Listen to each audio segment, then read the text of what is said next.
Good evening and welcome to this very special show that is dedicated to the important subject of skills, training and apprenticeships across construction, demolition and the built environment as a whole.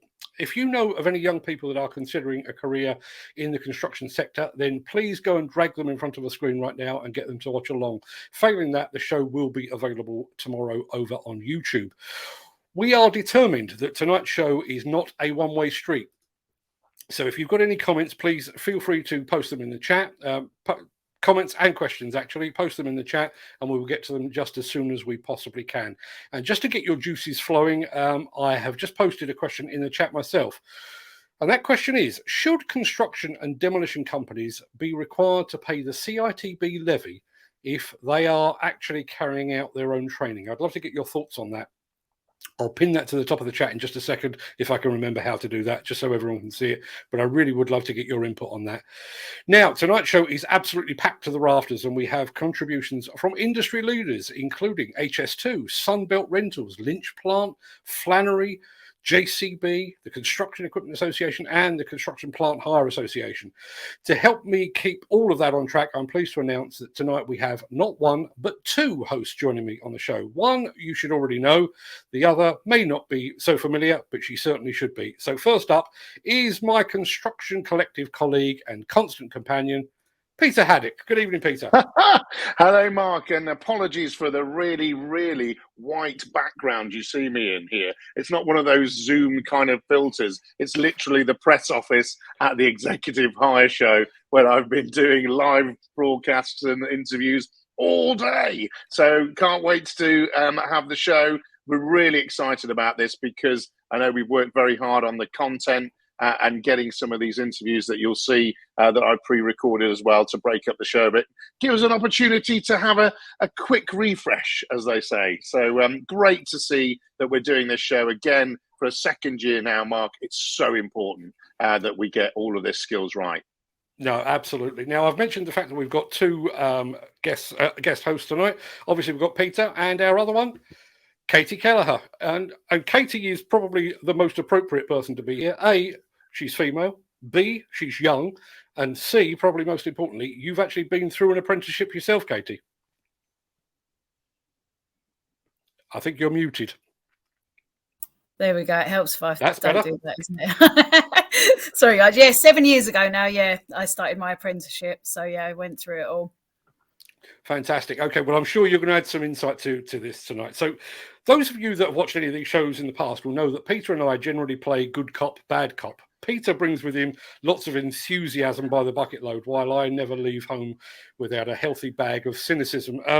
We'll expand on all of that in just a second, but I wanted to mention the fact that this small point for you, Peter, and for all of you in the chat.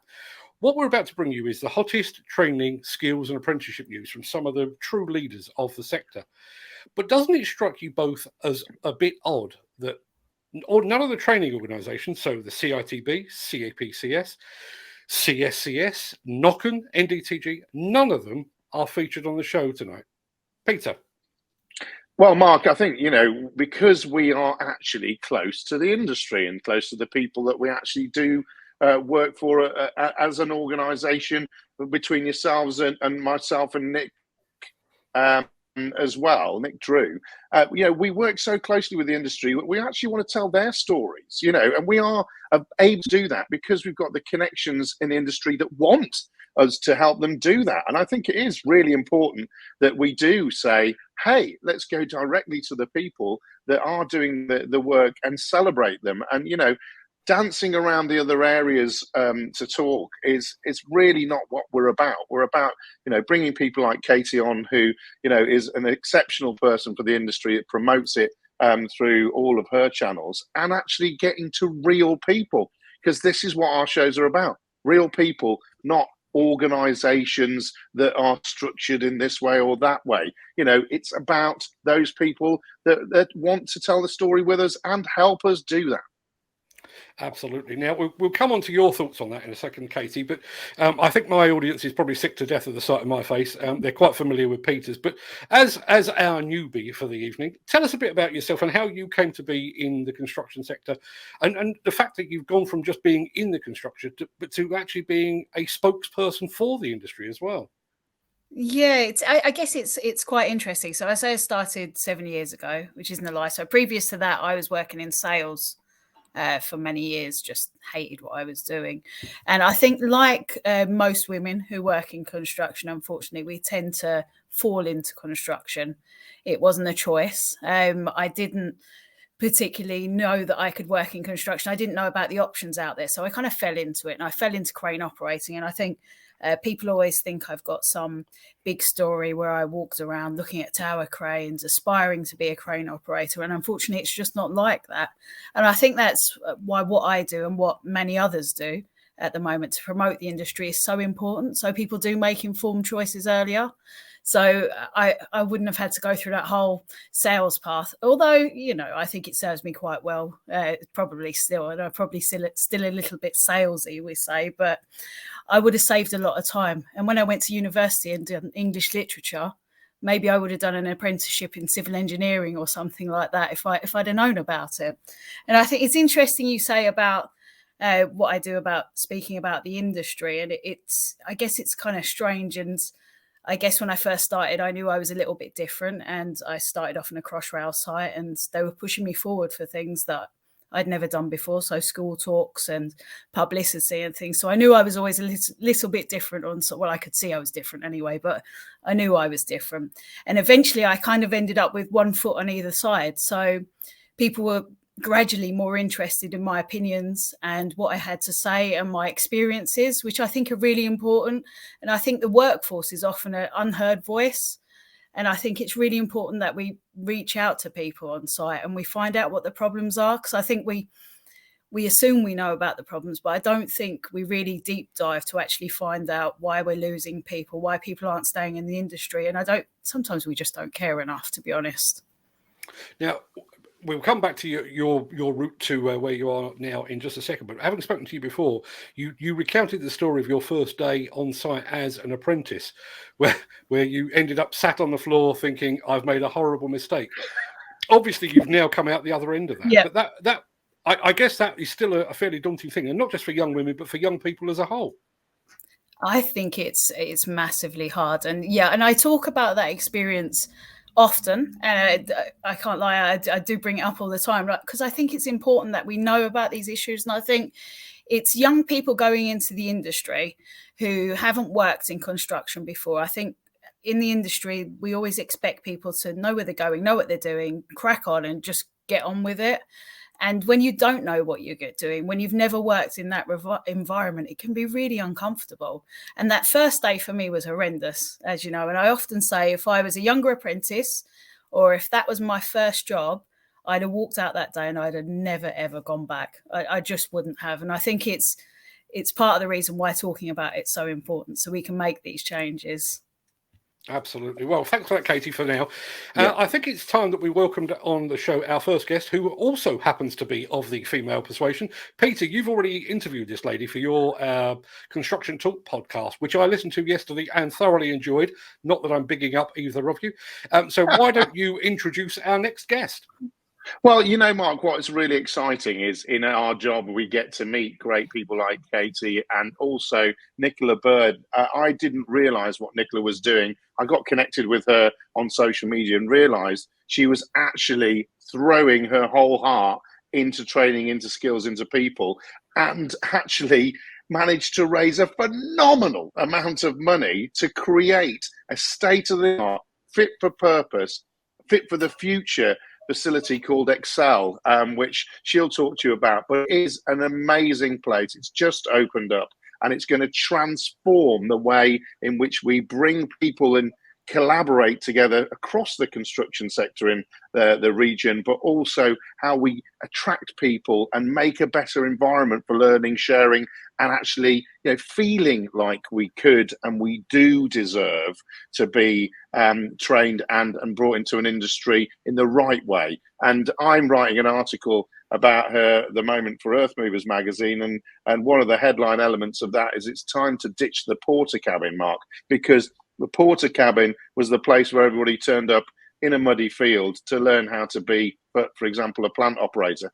That's just not appropriate in this day and age. And she's one of those visionaries that has fought tooth and nail to make sure that that doesn't happen in the future in her area. So enough about me. Let's bring her on, Mark. And there she is. Nicola Bird, good evening. Hello, good evening. Hi, everybody.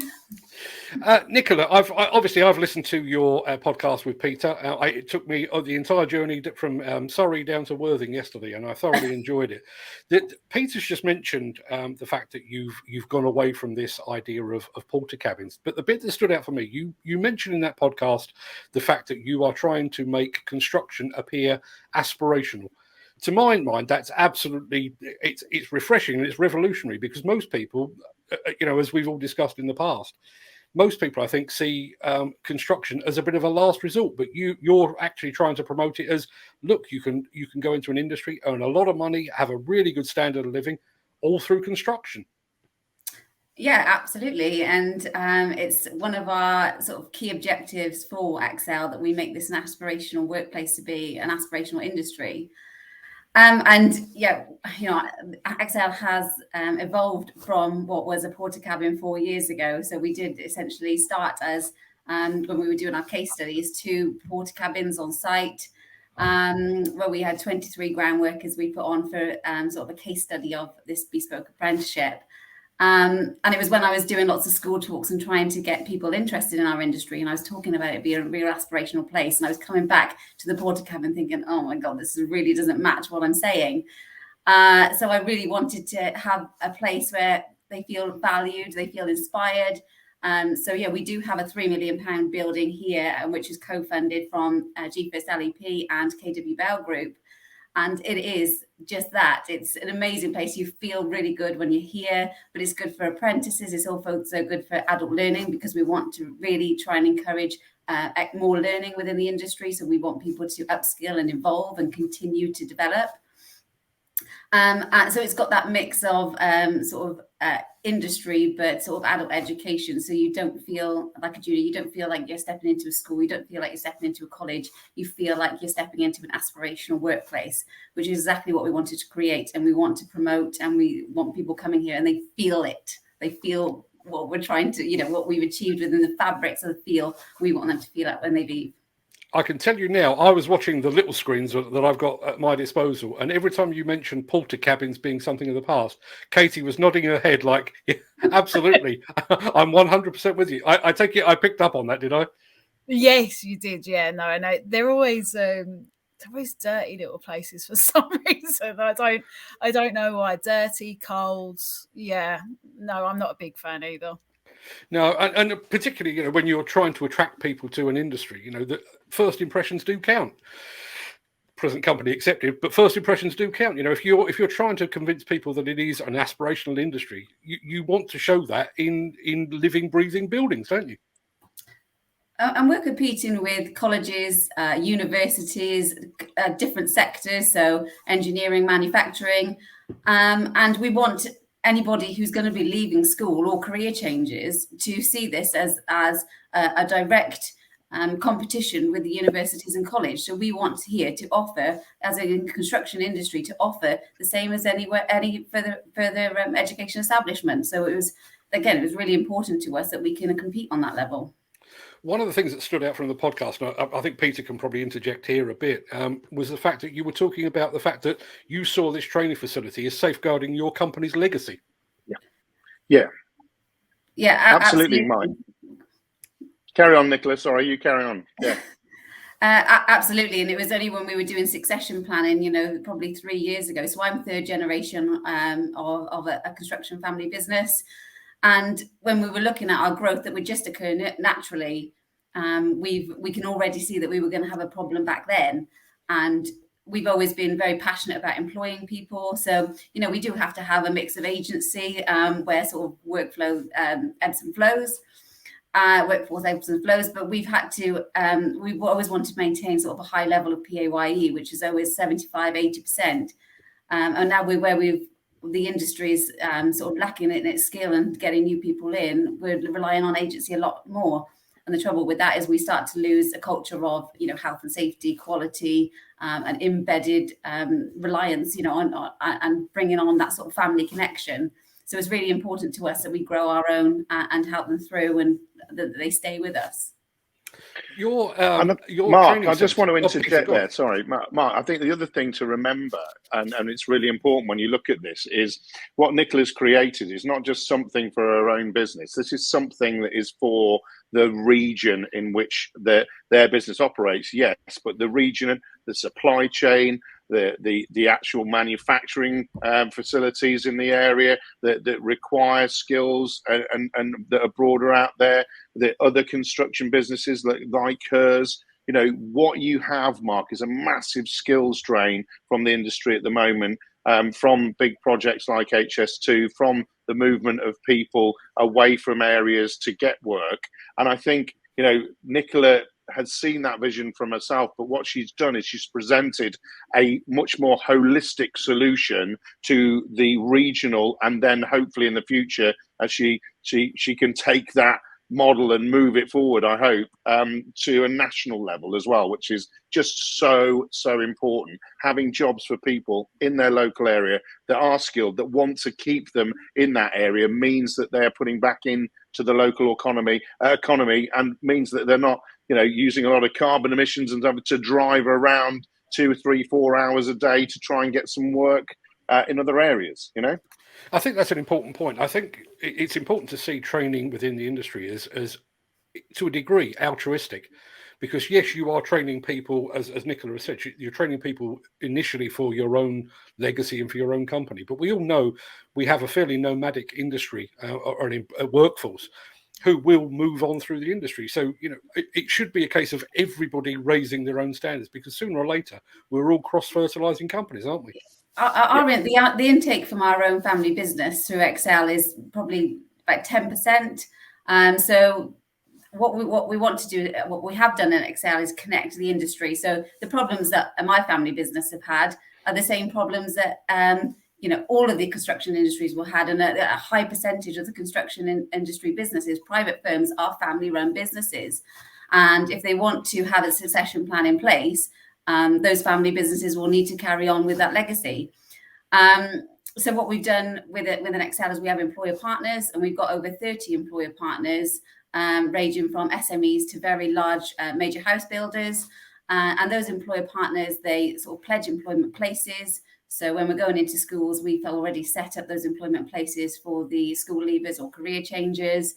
But it's connecting them with all of our knowledge, and they can really relate, because, again, we've had the issues. We know what the strains are, and they can also help us evolve. So we've got direct access to them. They can tell us what they need for our business, for their businesses, and we can throw that straight into our curriculum. So we're not sort of stifled by some of the red tape that some of the FE colleges and universities have to adhere to.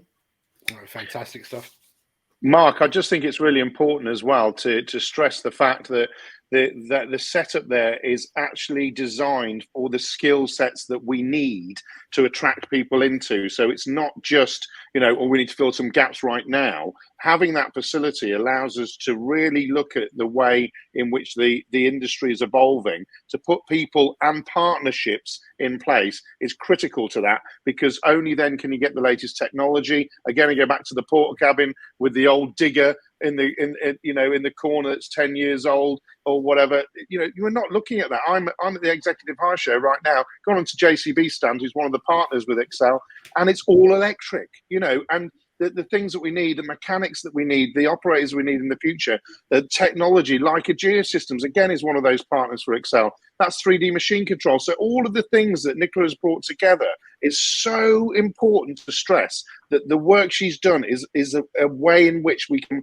have partnerships, collaborations, and we can bring them into a real world situation where in the cafe you can have big business leaders sitting, chatting next to and with young people and career changers, and create that whole excitement factor. And you've only got to look at the website to see the changes and the colours and the vibrancy of the whole place that really does stand out for me as a place I want to go to and I would be excited about if I was a career changer or a school leaver. So a phenomenal achievement.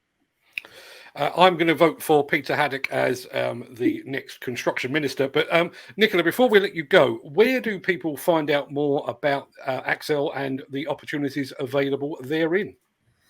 So the first place to go would be the website, which is www.accel.co.uk, spelled like that. So ACCXEL.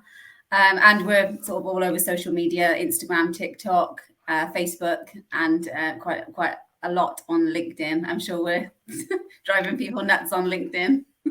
TikTok, you youngsters, I don't know. Nicola, it's been an absolute pleasure. I wish you every success with the Accel facility, and long may you continue. Thanks ever so much for joining us tonight. Thanks, Nicola. Bye, Nicola. Right, we've just been talking about all things aspirational.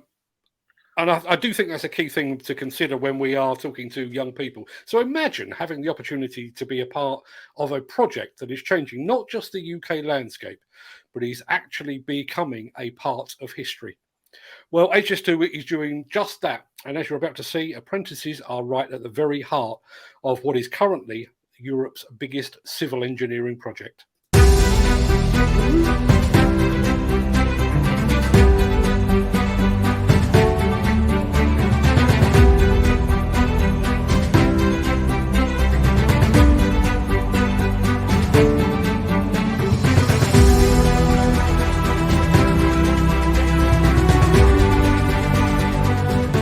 It was really interesting to be on a project like HS2, so working for a company that's on the biggest project in Europe. Just to be a part of this, the size of the project, and what we're actually doing is literally making history, I suppose. The thing that I enjoy most is just meeting everyone with who have different experiences. It's really helping me to understand what I would like to go into next. I'm learning every day, not just the business side of things. I'm learning about what the project means. I'm very proud to have this at the start of my career. Obviously, I'm just starting out, and it's a very interesting project to be working on, with obviously lots of different elements. It changed my life for a couple of reasons. I mean, I'm now full-time employed as an apprentice. Working on HS2 and such a big project is amazing. It's quite inspiring to be able to just be in your office, but also like look out and see all the hard work that all the site engineers are doing. On HS2, it feels amazing working on such a big project in the UK.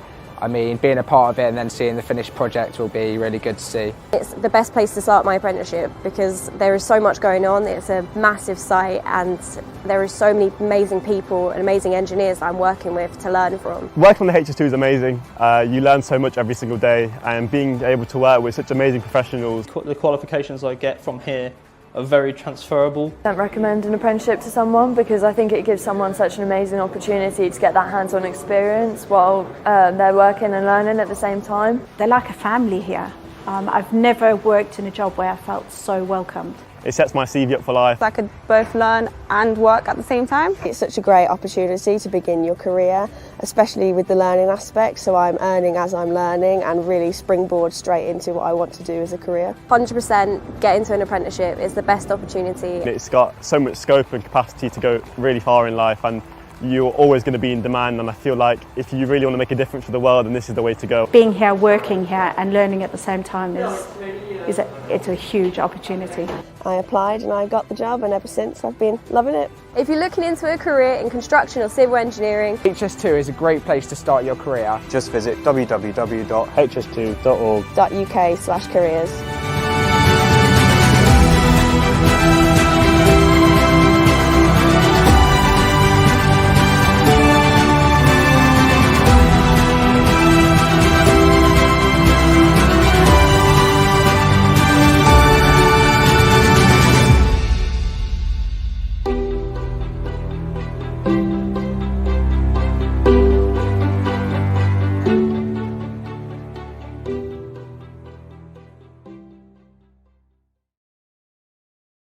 Imagine looking back in 20 or 30 years' time and saying, I was part of that. I mean, Katie, you've been on some high-profile projects since you completed your apprenticeship.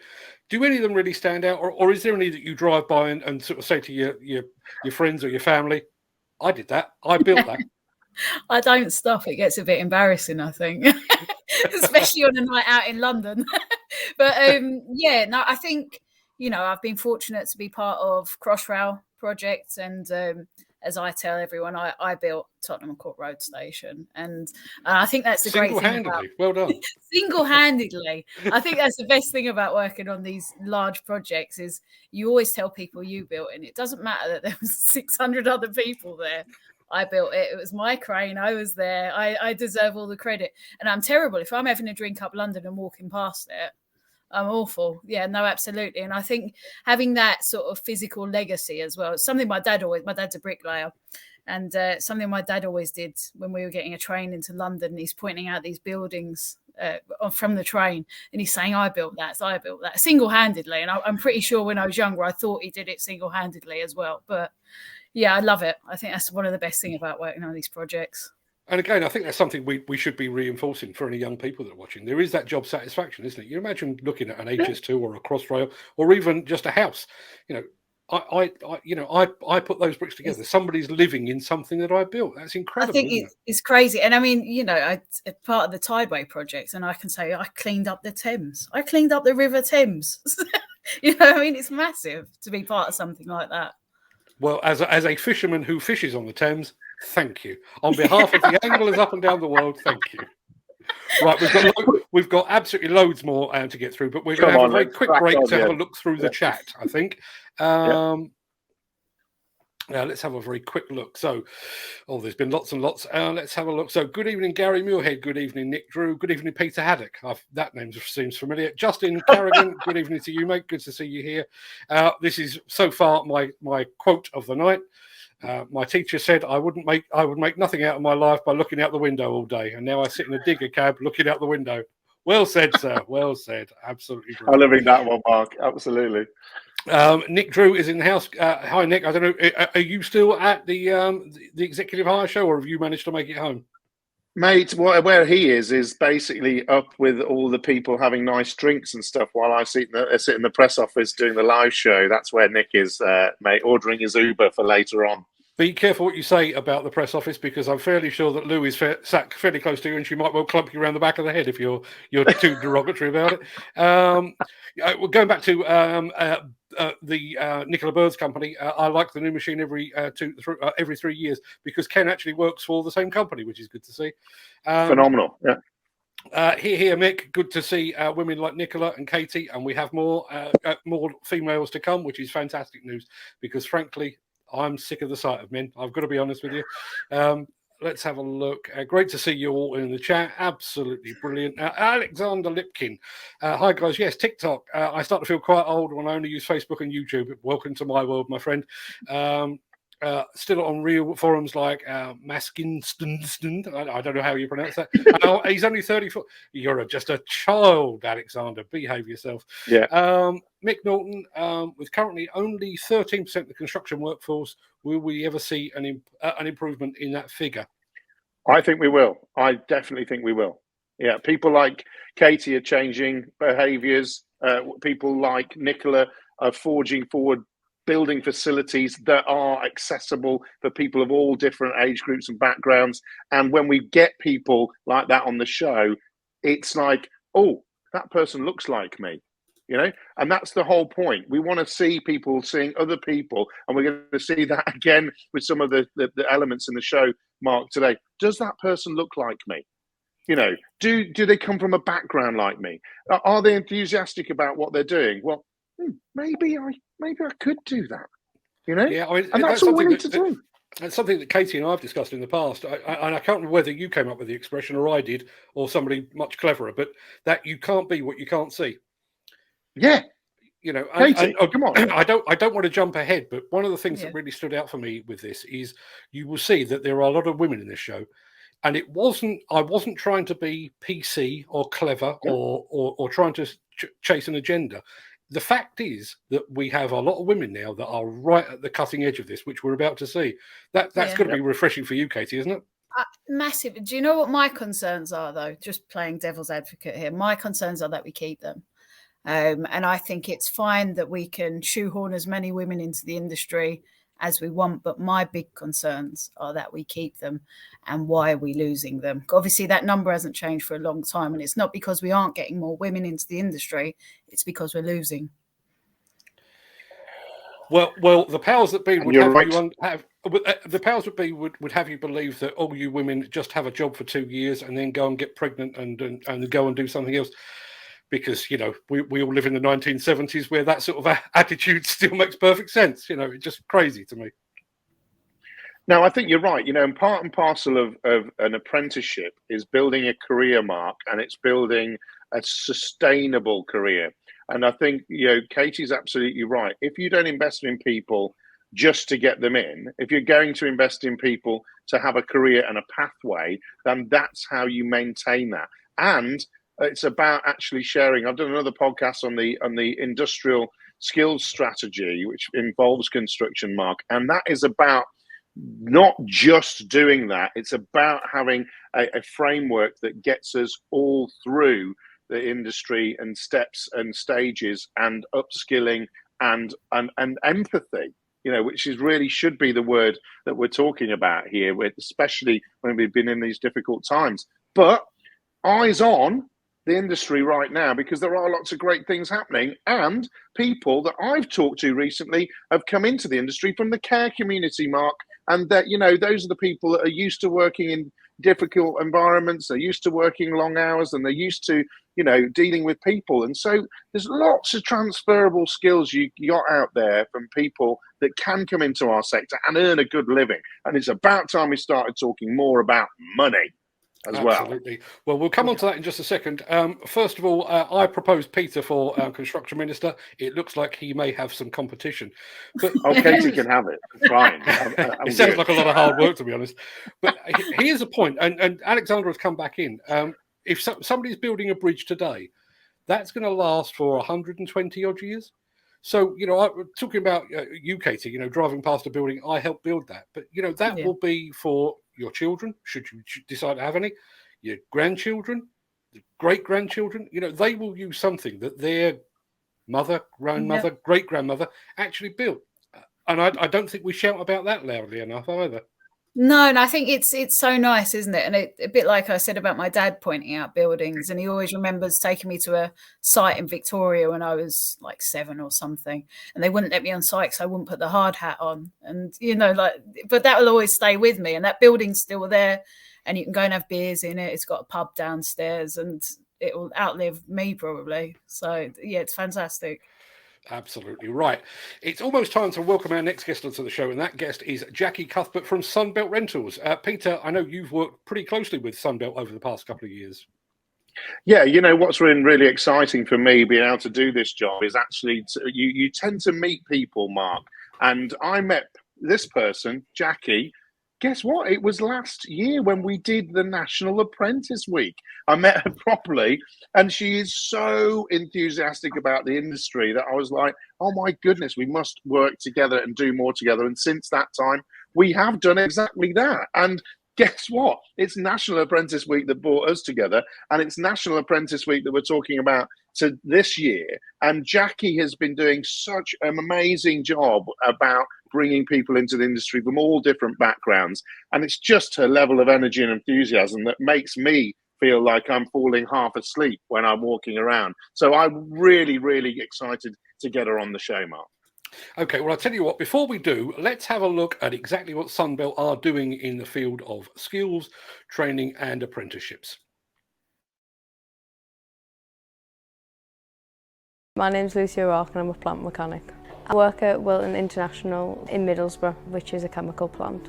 I didn't like classroom learning. It's so different to just sitting down in a classroom and just being taught like on a whiteboard. Where apprenticeship was more hands-on, 5 days a week, working 9 to 5 hours on engines, where in the classroom it's not really for me. Past 2 years since I've been here, my knowledge has went like sky high.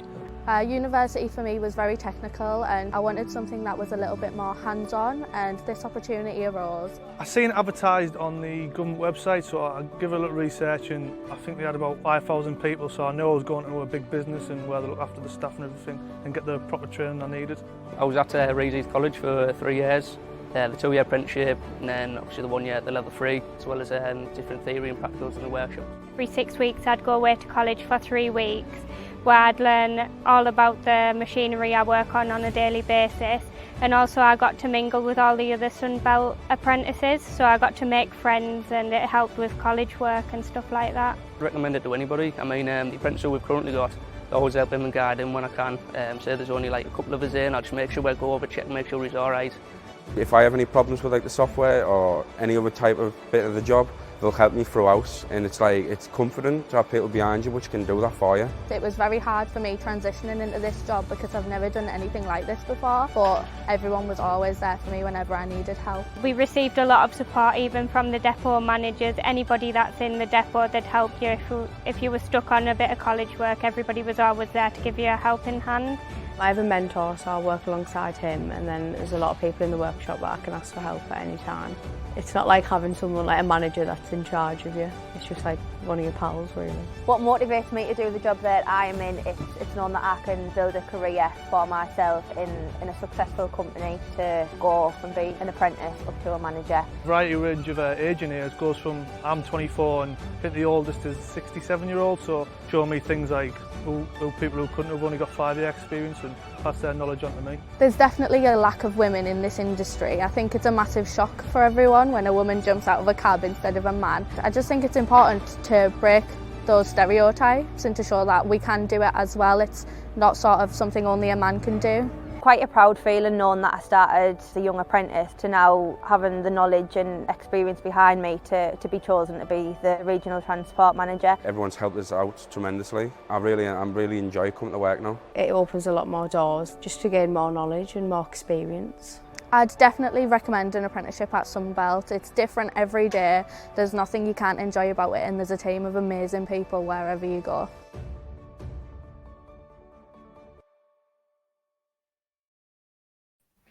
Good evening, Jackie. Hi. That was a very impressive film. And you know, one of the things that stood out for me there, we've just been talking about legacy. And, you know, we've been talking about the fact that Katie single-handedly built Crossrail and Tottenham Court Station and stuff like that. But when you look at that, you know, you and your company are creating the future of this industry. You must be very proud of that. Absolutely, 1,000,000%. And what's really exciting is a lot of people don't necessarily get to find out about careers in construction. We've all kind of working together as an industry to help promote that. But equally, the rental industry within that is even more of a best kept secret. So yeah, being able to say that we work pretty much across all of the main infrastructure projects. We work in things such as rail, nuclear, highways, every single sector in the whole world that you could think of, like events and things like Glastonbury, and really exciting things that you just wouldn't never think about. You know, by getting into an apprenticeship at somewhere like a Sunbelt means that you can have lots and lots of fun across all these different sectors and experience everything that's, you know, the whole of all these industries have to offer. I don't know if anybody else is hearing that, but I think Jackie may have just frozen. No, I'm in it, Mark. No, we've got it, Mark. Okay, carry on then. In that case, I'll pick that up when it comes back. That's better. Yep, back in the room. Yeah, so Jackie, I think, you know, the other thing is, you know, that is genuine enthusiasm from those people, isn't it? I've met some people like that throughout the business, and it's around culture, isn't it? Tell me more about the cultural element that you've managed to achieve, and it comes right from the top down in the business, isn't it? Yeah, absolutely. So our chief executive, Andy Wright, started off his career as an apprentice cable fitter, and he's you know, really passionate about all of our apprentices. We've got about 120 or so in the business at any one point in time. They've got a variety of, you know, technical roles or support roles, and again, the whole industry, lots and lots of people have come through, so it's got that family feeling. And as they said in the video, you know, we're passing on skills from generation to generation, and each of our we've got about 200 depots across the UK, so there'll be jobs everywhere across the country, and people can get really stuck into projects that are really local to them, and like Katie was saying, that you can be really proud of and being a part of.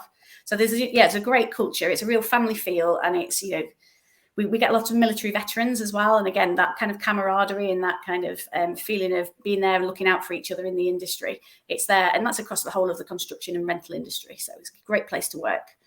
There's a couple of things I want to pick up on that. I mean, first and foremost, That should be on the poster for the construction industry. Guy that started as an apprentice is now the CEO of a multi-billion-pound company. That's not a bad path to follow, is it? Not really, no. So, and anyway, this industry is so fantastic because you can literally come in through, you can come in with no qualifications, not knowing anything about plant and equipment. I certainly didn't know anything about plant and equipment when I came into this industry, but you can go on a career pathway. You can go in any direction you want, and if you want to graft, if you want to work really, really super hard, you can rise through the ranks, and you can end up running your own business units, your own divisions, your own multi-million-pound empires, and that's just through your own hard work and graft. So what's not to like about that? It's really accessible to anybody. Absolutely. Katie, I can see you nodding away there. I just love it. And do you know what I loved most about that video? And it's probably I love that it was in the Northeast and that it was in Middlesbrough. Yeah, I love that. I think, and I think it's so important, especially in some of these areas, to show, like Mark said, to show people like themselves doing these things, talking so positively about it. And I think we focus on London so much sometimes, probably because it's easier and it's just the way it is. But I just love the fact it was in the Northeast. I think that's fantastic.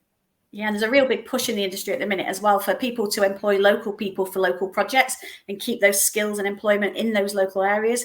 And that, there's such a big push towards, things like the sustainability agenda and making sure that we as an industry address climate change and we reduce our carbon emissions as an industry. And we help the environment and we help the legacy of future generations world and things like that.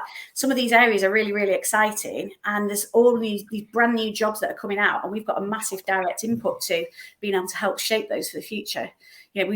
Peter and I have we've worked at City of Wolverhampton College. We've got a partnership with them to help bring people through into the industry. So we provide plant and equipment to the college, and they provide things like plant operators for HS2 or for things like the Commonwealth Games projects and things like that. But also, whilst they've got things like the plant school, they've got things like the rail school, utilities, groundworks, they're also getting into the areas of things like electric vehicles and electric plant.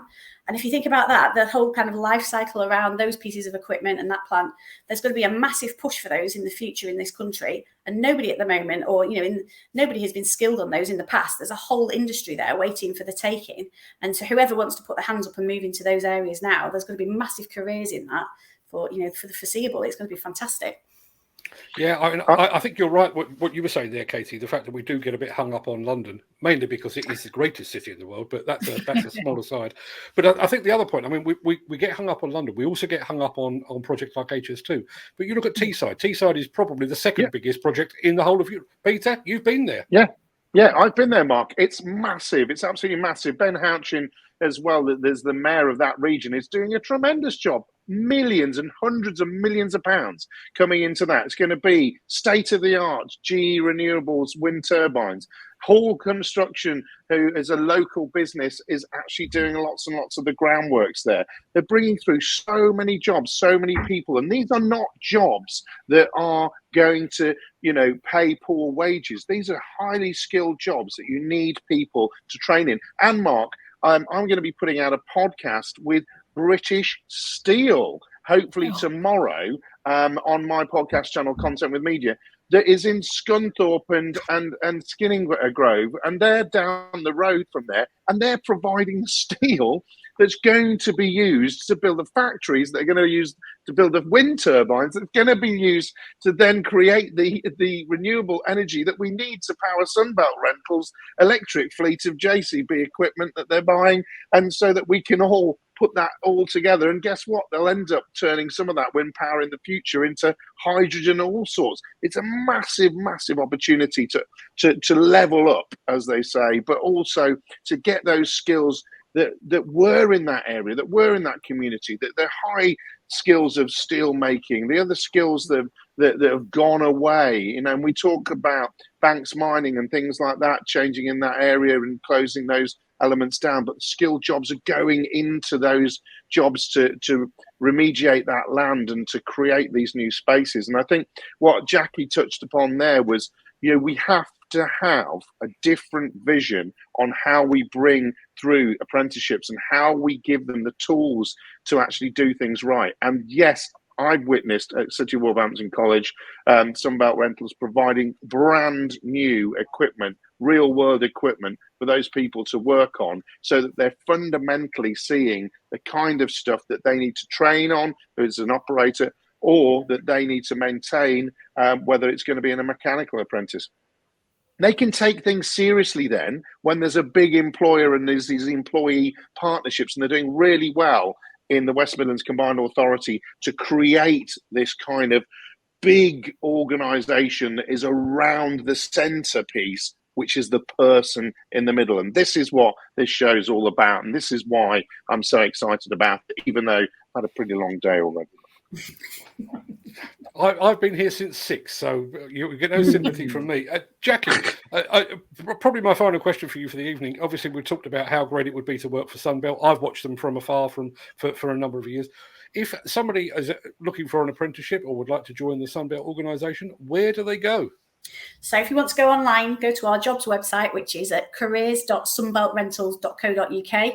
You can register there, put your preferences down wherever in the country you fancy, whether it's a technical role, whether it's a support business function role. And do you know what? We've got jobs all over, really exciting things, BIM, social media, marketing, finance, all those kind of back office kind of roles as well. They all exist, as well as the hands-on roles. So or you can register on there, and you can also email apprenticeships@sunbeltrentals.co.uk. Fantastic. I want to pick up on one or two other things actually there.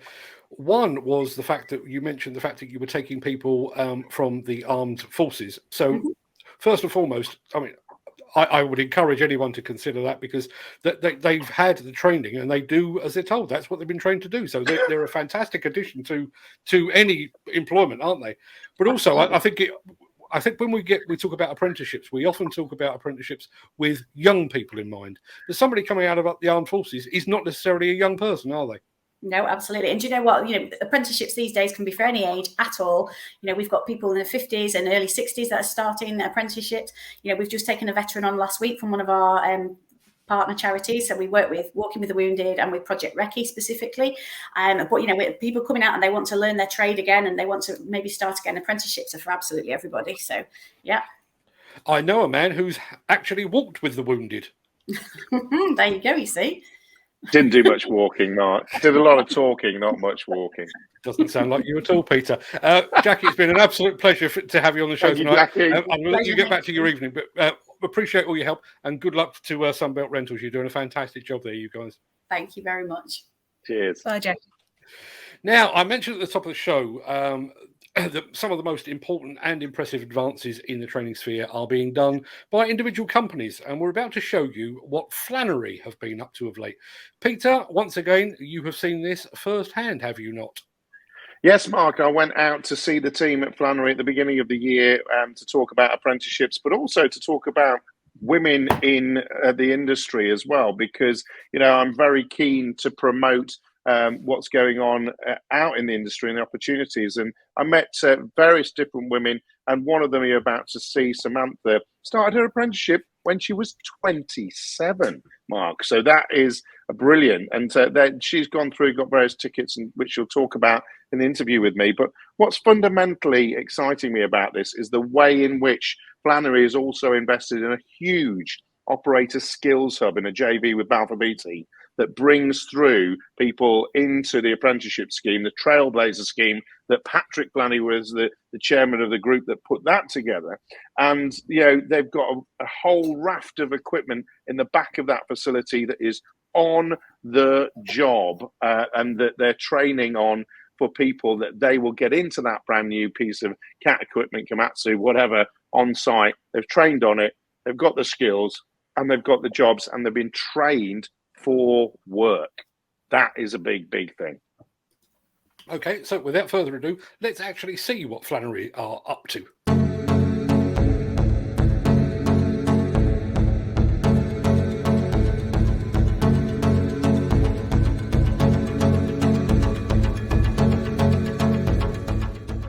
Hi, I'm Peter Haddock, and I'm here with Flannery Plant Hire on the HS2 site for EKFB, and I'm joined by Samantha. Samantha, your story is a great one, from apprenticeship to the most high-profile project in the country right now. So I started off in warehousing, Climbed up the rank to the stock controller, and I got a forklift and a reach truck license from the company. I left after a couple of years, and then I went to a labouring job. Then from there I got a promotion to a supervisor. I'd done my triple STS, and then I decided I wanted a career change. Then I decided I wanted to get a machine. Someone told me about the Flannery Apprenticeship scheme. I'd never heard of it before. Yeah. So I applied online, and then I got a call back to go for the interview process, and I'm here today. Now, what's really exciting about that journey is that is available for people right now, the apprenticeship scheme that you first started in a different spot. But I recently, last year, went to the opening of the Operator Skills Hub that Flannery has invested in a JV with Balfour Beatty, and it's a state-of-the-art facility. I've had reviews and support from my managers. I'm in close contact with the hire team as well. It gives you confidence, doesn't it? Yes, obviously at first on site there is that issue of like growing confidence. Initially nervous at first, you know, it's just them giving you support, letting you familiarise yourself, and then in time confidence grows as the more you practice. When you come out of the apprenticeship on roller and the dumper, as you get more confidence, you go onto the telehandlers and the 360s and just basically grow from there, really. Doing it this way, doing it with the apprenticeship, you build your skill set, and then as you're growing, you're making your contacts as well as you're going along with your Flannery managers, hire desk, your contacts on site, because a lot of time you meet a lot of the foremen and everybody has moved on to the other projects, so you do get social networking in that sense, which from doing that, lots of people know where you've been in your journey, and they continue to support you and train you up to a good standard. Afterwards, the end goal is for me to stay in this career and just progress through my MVQ and continue working. Fantastic. Thank you.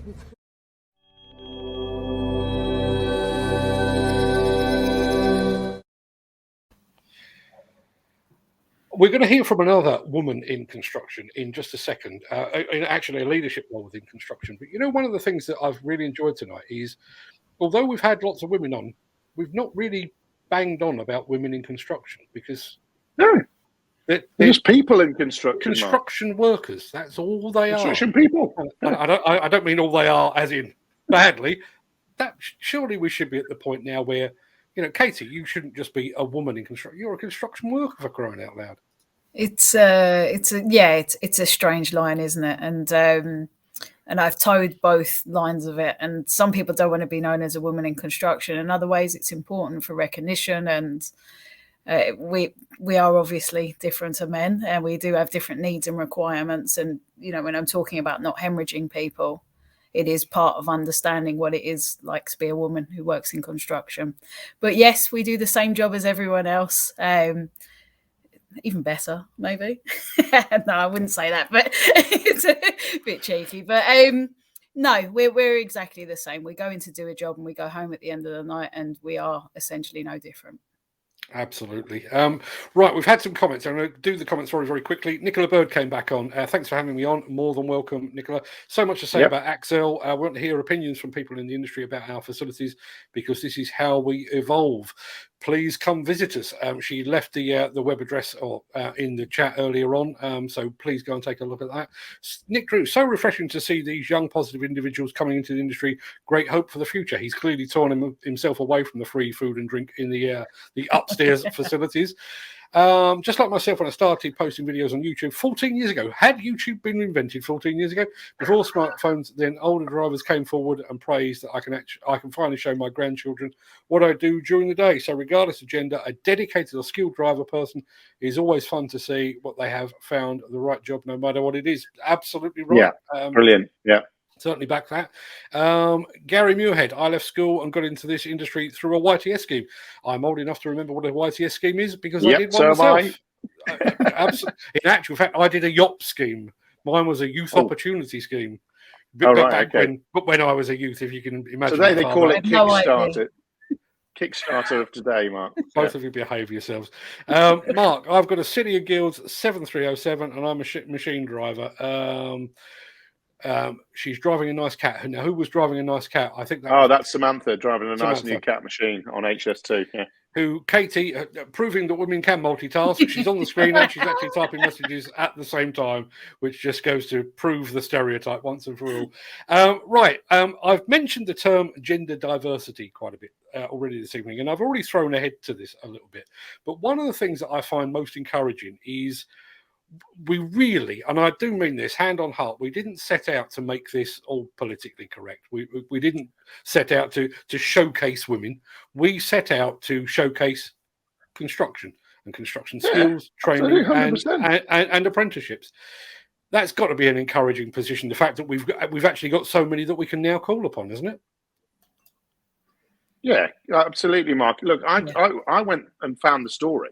You know, what we've got to do is tell the story. And that's all we've got to do. So, you know, when I looked out at the people that I would want to have on the show, like Nicola, like Jackie, and obviously we both talked about Katie as well. And then I had the opportunity to go and meet different people. Samantha's the person I put forward for Flannery because I think she was awesome.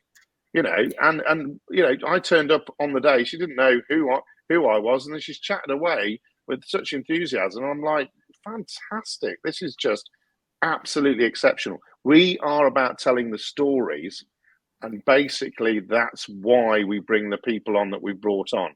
I have no other element than that, as far as I'm concerned, with the show. Absolutely, and just to prove that you weren't necessarily tongue-in-cheek, ask Boliden and Attic Mine how many women drive the largest machines in Europe because they drive better.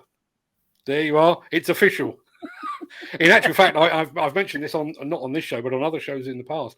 I had some time in Japan a couple of years ago, and yeah, I mean some of the women or some of the best drivers there are women. You know, we've got a fancy new excavator. Let's find a woman and put them on it. Not only do they drive very well, but they take enormously good care of the machine as well. You know, they are just more methodical, just more thorough.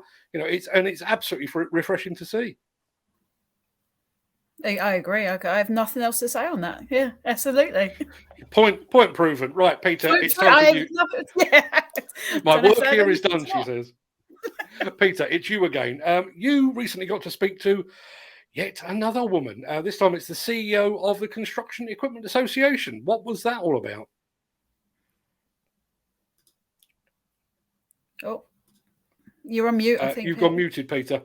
Oh, again, Mark, this comes down to the British Steel podcast that I'm putting out tomorrow, which was supported by the CEA because they wanted to celebrate some of their members, what they're doing for National Apprentice Week. And Sunita, I spoke to her on Sunday, actually, for this section because she's really keen to come on the show as well because she just recognises as a new person in her role that's come from a people background role as well, how important it is for the CEA to act and for the CEA to be pushing hard for the industry and its members and the wider community and working in collaboration. That's why she's on the show. So for my next guest at the National Apprentice Week live show, I've actually recorded something with the CEA's CEO, and that is Sunita Johal. Sunita, basically, thanks very much for coming onto the show. I'm really excited about this because what we're talking about as apprenticeships, I've just recorded a podcast with British Steel that's one of your key members that you've supported as the CEA because it's so important to you. Skills and apprenticeships, all the things that we need to do now. I know the CEA under your new leadership is really focusing on skills, isn't it? Tell me a little bit about the importance of it and what we can expect from the CEA this year. Well, hi, Peter. Thanks for having me on the show today. So I think you're absolutely right. I mean, we're all aware of the skill shortages, the skill gap in the sector, and also the lack of diversity as well. You know, I've been out and about talking to members over the last few months that I've been in the role, and it really is clear to me that there's issues and difficulty in not just recruiting, but also retaining talent and employees as well. So I think this is a really important area for us to look at. I think, you know, with things like advances in tech, innovation, digitalization, it's going to increase the appeal of the industry. And I think trying to get younger generations into the sector is going to be something that we really should be encouraging. I think an apprenticeship is a really good way to do this. So whether it's for a school leaver or actually a career changer as well, they offer a really fantastic opportunity for not just the theoretical side, but the on the job training, and of course apprentices get paid as well. So yes, we've been working with the National Manufacturing Skills Task Force on this area. And we're also about to launch our wider skills strategy. So working with our members, but also with the wider industry to see how we can really tackle some of these issues and come up with some policy solutions. So keep your eye out for that. And I will definitely be keeping members updated on that. And we're going to have you back on a podcast or on a broadcast as such for that, Sunita, another time. As soon as that's launched out, folks, I'll make sure I get that information and we'll get another interview done there. Of course, you're doing that on the back of the fact that the construction industry skills strategy was launched last year. So actually making that work for the CEA and the community in which you serve and the wider sort of earthworks community is just really important that we take that and pull that through, isn't it, into our sector? Yes, I think it's really important. So it's industry, policymakers, the wider industry working together to pull that through. We all know that the skills gap and recruitment issues are not just in our industry, but I think in construction equipment particularly, it feels like it's heightened because I think we still have some issues with perceptions of the industry. I've talked about the tech and the innovation, and it really is an exciting industry to get into, but I think it still has that perception of, being a bit old school, perhaps being a bit lower skilled, but actually with some of the skills that we need, they really do suit the sort of highly skilled people coming through. So there are huge opportunities, and yes, I think it needs to be a key focus for the CEA this year and moving forwards as well. Well, Sunita, thanks very much for giving us a bit of that insight. Remember, folks, that British Steel podcast, supported by the CEA, thank you very much, Sunita and the team, is on Content with Media's podcast channel. So if your favorite is Spotify, if it's Apple, if it's any other of the platforms, we're on about 13 different platforms. Go and see Content with Media, the latest podcast that's going to be on the channel, and that is going to be with British Steel, talking to their apprentices and also the apprentices that are now actually 40 years old or more, and the apprentices that are now 40 years or more into the job that are actually being their mentors. Fantastic opportunity to talk to you, Sunita. No, we've been trying to do it for ages, but boy, oh boy, we're going to do a lot more talking with Sunita, folks, on my channels this year. Thanks very much for joining us, Sunita. Thank you. Right, we've got 3 more films tonight. The first features Kevin Minton of the CPA, and it was shot literally just a few hours ago during the executive hire show that is currently taking place in Coventry. The second features our friends at Lynch Plant, and I'll get Peter to introduce that one. And the final one is from our friends at JCB. Now, the film from JCB is about 7 minutes long, and I know that Katie has probably got better things to do than sit around and watch JCB films tonight. And Peter is probably in serious danger of getting locked into what used to be called the Rico Arena as well. So if you two can't stick around that long, I do fully understand, and I'll take care of the post-show chat if you wish. Yes, please, Mark, because the cleaner is waiting to come into this room right now. I have to shoo her off. It's when they start putting the cat out, you've really got to worry. Yeah. Now, there has been, I think, a single aim of tonight's show. You'll be able to spot the segue in just a second. One of the real key parts of this show, I think, is to highlight apprenticeships, training, skills, and to identify, attract, and recruit the stars of the future. Peter, you've been discussing just that just today. Correct, Mark. And Kevin very kindly shot this with me first thing this morning when he arrived to put up the stand with the team for the CPA, the Executive Hire Show. So I'll let him do the talking. This is critical that we celebrate success for our industry. So you'll hear about that right now, Mark. Hi, I'm Peter Haddock and I'm here today with Kevin Minton on the CPA stand at the Executive Hire Show, talking about stars of the future. And here are some of those stars of the future that we had last year. Kevin, big news today is we are launching the Stars of the Future announcement today, that you are taking the next generation through. So people have got to get their pens and paper to the ready to get their apprentices and all their colleagues to you and nominate them, haven't they? Yeah, that's exactly right, Peter. This year's Stars of the Future takes place on 7th of July. It is sponsored by Sunbelt Rentals, and the closing date for nominations is the 31st of March. We've got 6 categories open. All the details are available on the CPA website, but we really need employers, contractors, anybody who's got outstanding trainees or apprentices in their organisation to put those people forward to win one of the fantastic prizes that we have available. And you'll see here, folks, snap on, that's a good prize. That prize went to one of the winners. Some other great prizes, but this is not just about prizes. This is about recognition, isn't it? This is about saying to the industry, these are the young people that are going to make a difference. Get your pen to paper, as they say, get the emails out there, fill the information in, and make sure that these people that you see here are replicated this year so that we can really push forward this industry, because we need more people. And without recognising talent that we've got, we can't get them, can we, Kevin? Yeah, you're absolutely right. We've already got, approaching 1,000 apprentices in this sector, but with 250,000 plant operators and tens of thousands of plant mechanics, the demand is serious. We really need more and more people. And the great thing about Stars of the Future is that these young folks and these trainees, they come on into the awards. It's great to get them together with their peers and with their family and with their employers and with their colleges. And they come in and they might be a bit sort of despondent or restrained or whatever the case may be.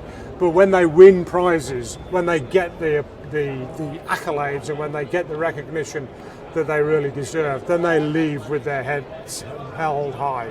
It's a great boost for them and for their careers. And fundamentally, it's what the CPA is all about, folks. It's about helping the industry to get new talent in, but it's also about helping the industry to understand how we should celebrate our sector. And that's something we don't do often enough. That's why I wanted to quickly jump on today with Kevin here at the Executive Hire Show to say, folks, get yourself ready, get your apprentices ready, get the information out there, and so you can go to the CPA website. All the information you need is there, and make sure that you try and get a winner next time. Thanks very much, Kevin. Cheers. Thank you, Peter.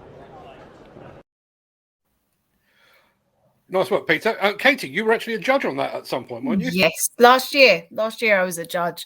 I tell you what, it was so hard. The quality of entries was out of this world. It was amazing, honestly. It was a real privilege to be part of that. Really was. What was the entry criteria? I mean, do they have to submit a paper, or how does it actually work?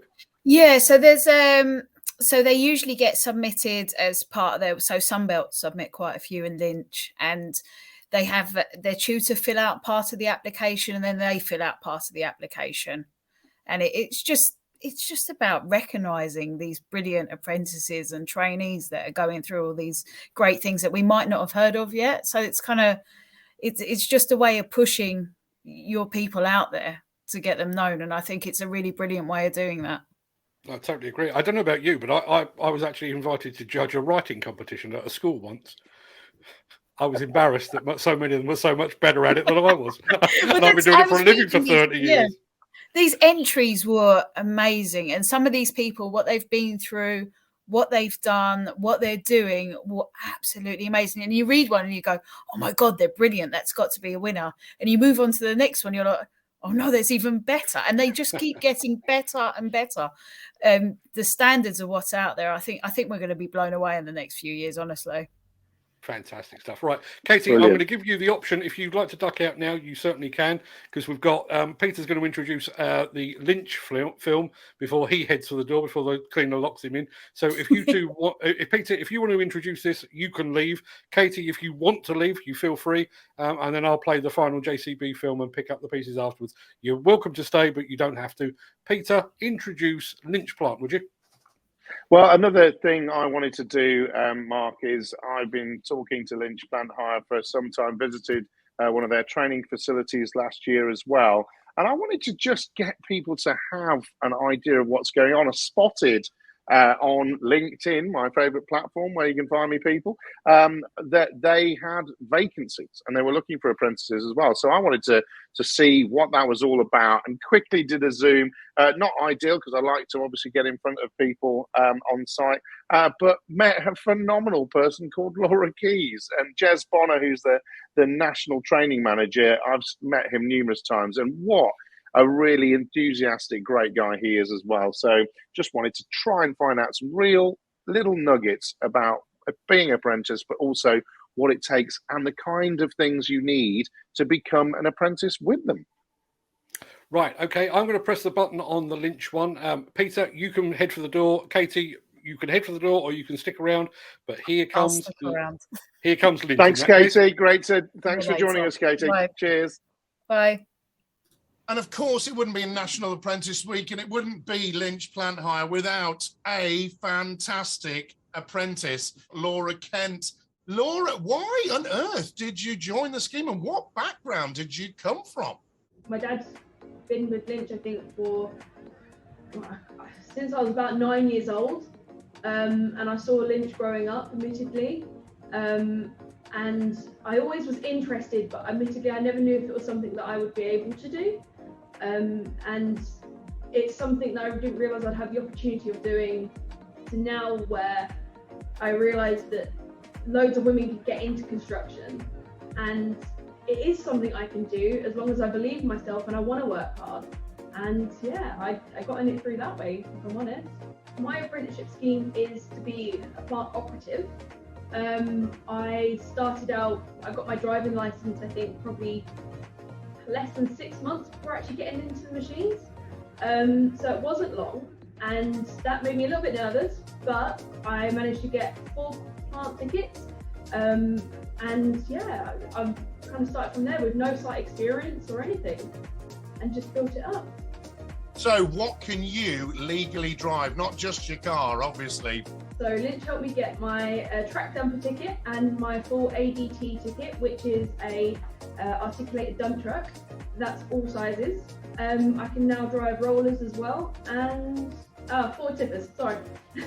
I've talked about Lynch loads of times. They've got a brilliant facility and things like that. You're obviously on some good projects as well. What have you been working on?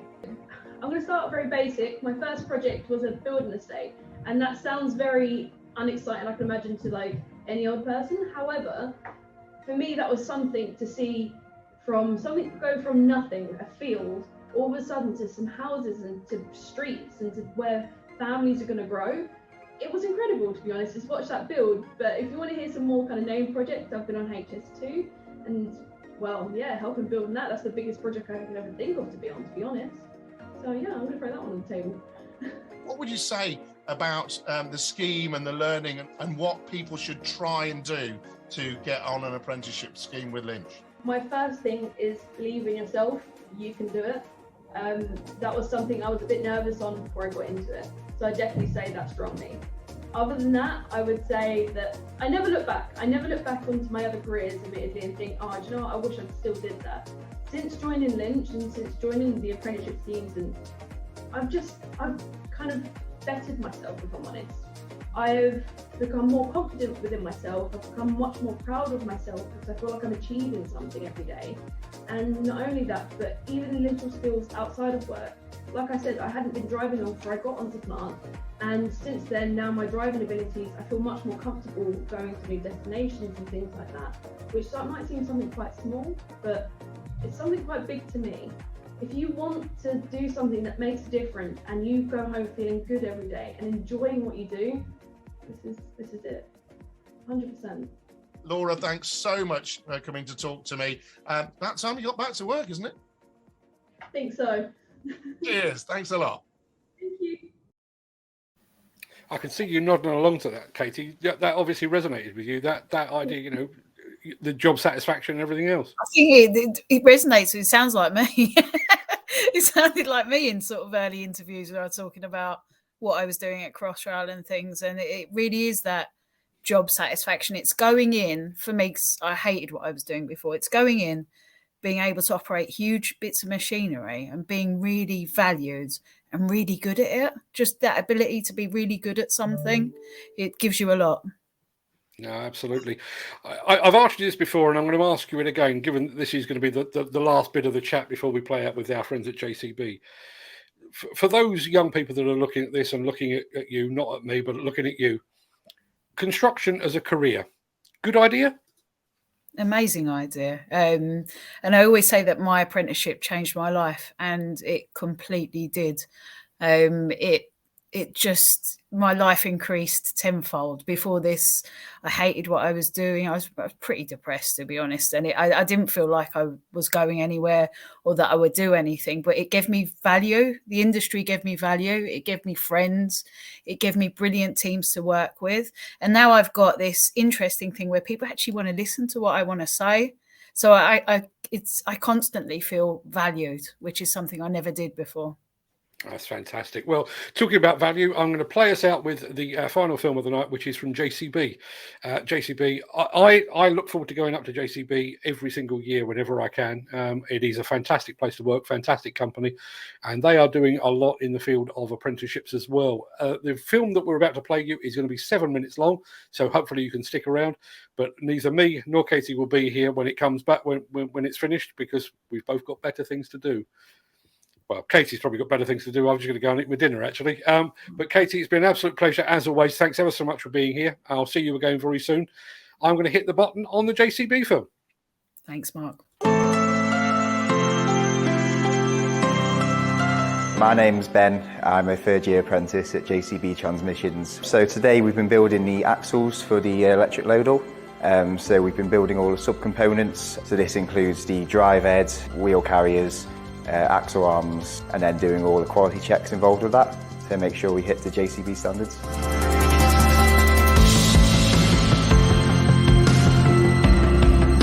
My name's Daniel Eden, and I've literally recently just joined this September as a brand new man-eng apprentice. Today we've gone through how to assemble a hydraulic ramp.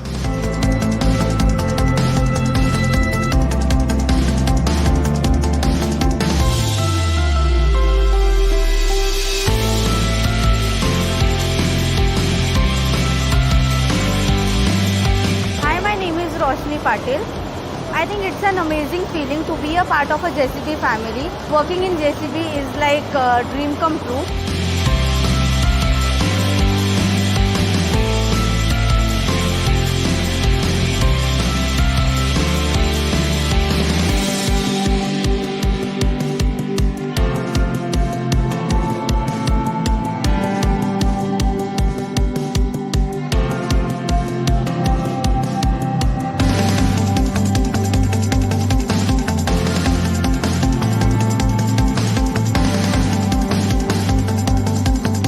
My name's Alex and I'm an engineering degree apprentice at Cab Systems. Today we're coordinating and building a cab that's built by apprentices, so from start to finish every process the apprentices have been involved in the building and manufacturing of the cab. My name's Liam McDermott and I'm an engineering degree apprentice. I think it's a really great project to be a part of and be part of the team undergoing it. I think it's great JCB is supporting such a charity like NSPCC, and I'm really proud to be a part of it.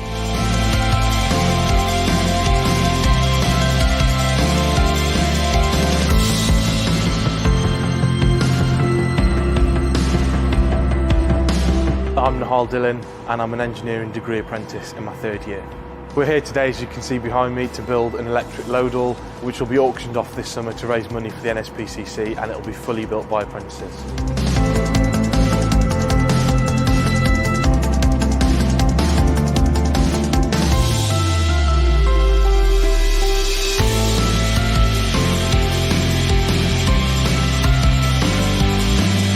My name's Bradley James. I'm a level 3 engineering technician.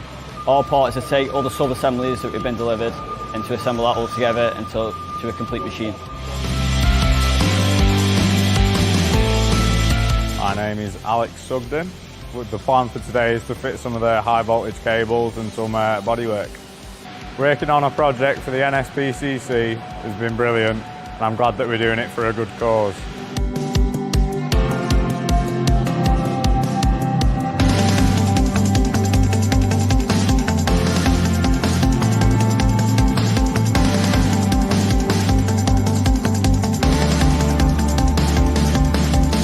My name's Niall Corrigan and I'm a manufacturing engineering degree apprentice. Today we're building a power pack for the NSPCC Lodal project. Power pack is a cube essentially that you can store energy in to then use at another later date, and it's a remote thing that you can take away with an electric Lodal and can be used at any site anywhere.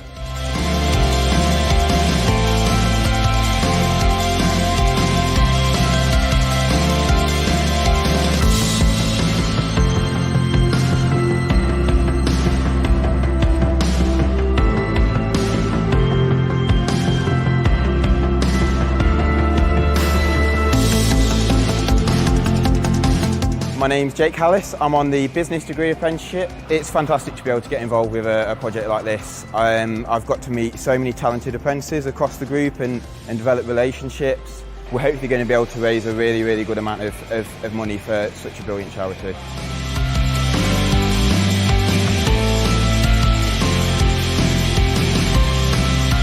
My name's Hannah and I'm a business degree apprentice here at JCB. The best thing about this project is not only working for such an amazing charity, but also getting to meet new apprentices from all around the business.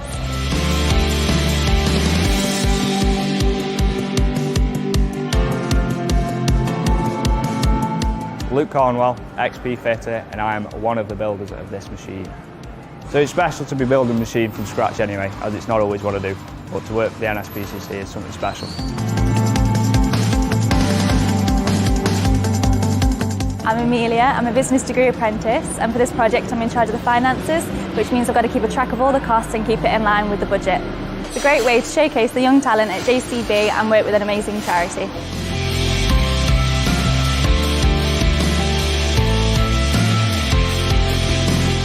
I'm Lizzie and I'm on the Marketing and Events Graduate Scheme. It's great to be part of a project where apprentices and graduates can develop and apply their skills and also help a great cause. After the machine's been built, it's going to go to a variety of charity events before being auctioned off.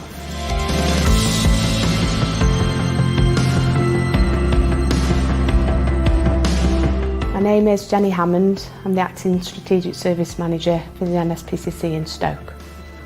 Yeah, so today we've had 2 of our local secondary schools bring 10 students each, painted their hands green and put their handprints on a canvas that will be displayed at Carroll House, but most importantly will also be on the auction digger.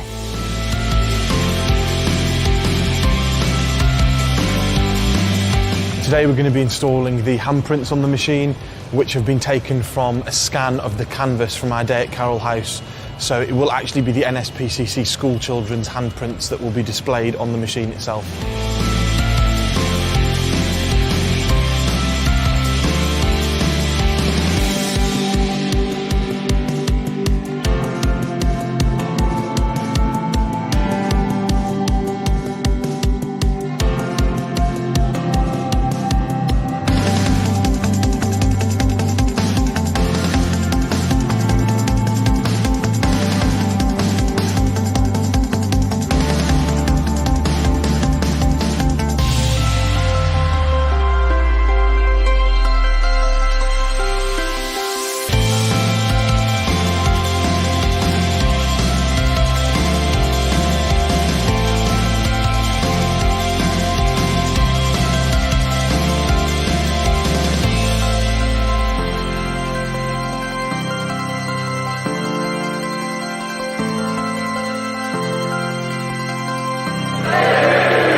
Now, I said I was going to be gone by the time that film finished. I lied because we had another spike in people tuning in. But I just want to address a few of those. Alexander, have a great evening. You too, my friend. Thank you very much indeed for joining us. Love the show and the chat tonight. Katie, you're a really inspirational young woman. She really is. And an absolute. I had the good fortune to spend a bit of time with Katie in Germany at the Bauma 2019 show. She was there, like I was, as a guest of Lee Bear. And she is fantastic company. And I do honestly believe that she is blazing the trail for the next generation of young women coming into the industry. So more power to her. And Katie's back. Thank you, Gary. It's very kind of you to say. I appreciate it. That is going to do me now, people. I'm going to be back here probably about 10 minutes time, actually. And I'll be back here at 10 a.m. tomorrow for the Breakfast Show, as I always am. Back here again on, let me think, it's Thursday tomorrow, so tomorrow and Friday I'll be back. And then if you fancy more of this part of things, the chat, please try and join us over on our Saturday social show, which has no agenda as such, no script, no video input. All I would say is our starting topic on Saturday is going to be machines we have known and machines we have lost. So taking a bit of a trip down memory lane, bit of a nostalgia trip to recollect some of the machines that we've operated in the past, or we've photographed in the past, or filmed in the past. So if you want to throw in your Wingate dumpers, or your Avon Barford trucks, your Priestman excavators, your RB Lincoln cranes, or anything else of that matter, please join us. Wherever you're watching this, you can watch and chat along on Saturday morning at 10 a.m. for the Saturday social. In the meantime, thank you to everybody that's taken part tonight. So Peter and Katie, obviously, but to Nicola Bird and to the various other stars of the show, Jackie Cuthbert, and everybody else that took part. It's been an absolute eye-opener for me, and it was absolutely fantastic to see so many women making their way in an industry that so desperately needs them. And Jim Turner, Saturday sounds good. Jim, I will keep a seat warm for you, or something. I don't know how you do that electronically, but I will be on standby. Hope you can join us. In the meantime, everyone, have a great evening. Thanks ever so much for watching me, or watching us rather. And if you do find yourself working alongside a young person, a trainee or an apprentice, remind them of just the good stuff about this industry. It is a hard place in which to earn a living, but it does have its upsides, as we heard earlier. An apprentice is now the CEO of Sunbelt Rentals, which off the top of my head, I reckon is about a £5 billion turnover company. That's not a bad turnaround. Thanks, everyone. Have a great evening. I'll see you again tomorrow.